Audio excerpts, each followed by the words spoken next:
আসসালামু আলাইকুম রাহমাতুল্লাহ। প্রিয় দর্শক, আজকে আমরা জানবো আল্লাহ ভীরু লোকের মৃত্যু ও আল্লাহ দ্রোহী লোকের মৃত্যু। জীবন বলতে বোঝা যায় যে তা মরণশীল। চাই সে আশরাফুল মাখলুকাত মানুষ হোক বা গরু বাছুর বা অন্য কোনো প্রাণী হোক না কেন, তাকে অবশ্যই মৃত্যুর স্বাদ গ্রহণ করতেই হবে। তাই তো আল্লাহ পাক বলেন, কুল্লিন নফসিন যায়িকাতুল মউত, প্রত্যেক প্রাণী মৃত্যুর স্বাদ গ্রহণ করবে। অন্যত আল্লাহ ঘোষণা করেন, তোমরা যেখানেই থাকো না কেন মৃত্যু তোমাকে গ্রাস করবেই, যদিও তোমরা সুরক্ষিত দুর্গে অবস্থান করো। হযরত আদম আলাইহিস সালাম হতে অবধি যত লোক দুনিয়াতে আগমন করেছেন তাদের প্রত্যেকেরই মৃত্যুর স্বাদ গ্রহণ করেছে। যারা বর্তমান বিদ্যমান আছে তারাও একদিন মৃত্যু মুখে পতিত হবে। যারা ভবিষ্যতে আসবে তারাও হযরত আজরাইল আলাইহিস সালামের হাত থেকে মুক্তি পাবে না। ধনী হোক গরিব হোক, সকলেই মৃত্যুর স্বাদ গ্রহণ করতেই হবে। বর্তমান বিজ্ঞানের যুগে অনেক কিছু আবিষ্কার হয়েছে, কিন্তু মৃত্যু হতে বাঁচার কোনো পদ্ধতি কেউ বের করতে পারেনি, আর পারবেও না। কথায় বলে, শেষ ভালো যার সব ভালো তার।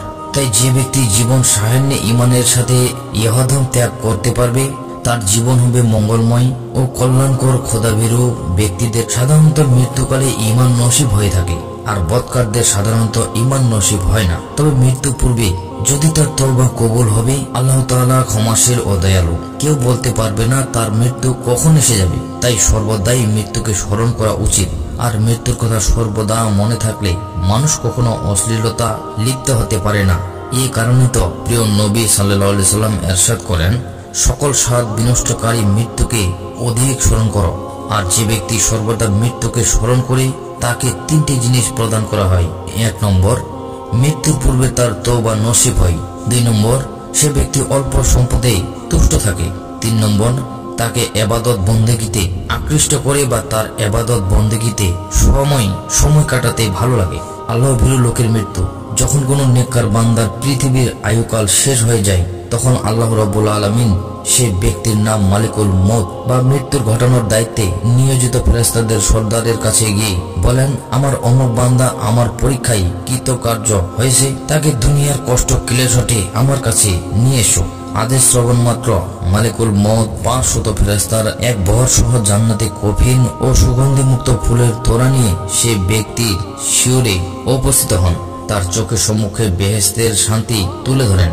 বেহেশতে দেখা মাত্র ওই ব্যক্তির জান তথায় যাওয়ার জন্য ছটফট করতে থাকে। আর মালিকুল মউত অত্যন্ত আসানির সাথে তার দেহ হতে জানকে আলাদা করে ফেলেন। মনে হয় যেন সে মায়ের বুকে দুধ পান করতে করতে মৃত্যুর কোলে ঢলে পড়ে। ফেরেশতাগণ তাকে জান্নাতের সুসংবাদ দিয়ে আকাশে নিয়ে যান। তার ওফাতে পৃথিবী ওই সকল স্থান কাটতে থাকে যেখানে সে ইবাদত করেছিল। রূহ আল্লাহর দরবারে গিয়ে সিজদানত অবস্থা হয় এবং সাথে সাথে আল্লাহ তাআলা ঠিকানা জান্নাতে নির্ধারণ করে তাকে জান্নাতে পাঠিয়ে দেন। আল্লাহদ্রোহী লোকের মৃত্যু।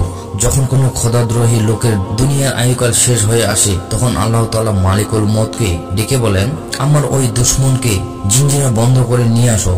নির্দেশ পাওয়া মাত্রই হুকুম তালিমের জন্য মালিকুল মউত ভয়ঙ্কর রূপ ধারণকারী ৫০০ ফেরেশতা সহ ওই বদকারদের সম্মুখে এসে উপস্থিত হবেন, যাদের রূপ দেখলে এমনিতেই মানুষের হৃদয় শুকিয়ে যায়। আর তাদের হাতে থাকে জাহান্নামের আগ্নি দ্বারা নির্মিত বিরাট কণ্টকযুক্ত লোহদণ্ড। তা দ্বারা ওই বদকারকে সজোরে আঘাত করবে, আর এই আঘাতের কারণে সে বারবার জ্ঞানহারা হয়ে পড়বেন। এমনি ভাবে রূহকে একবার পায়ের গোড়ালিতে আটক করে ভয়ানক শাস্তি দেওয়া হবে। আর এই রূহ কবজের সময় তার এত কষ্ট হবে যেমনটি হয় জবেহ না করে ছাগল হতে চামড়া ছাড়ান হলে।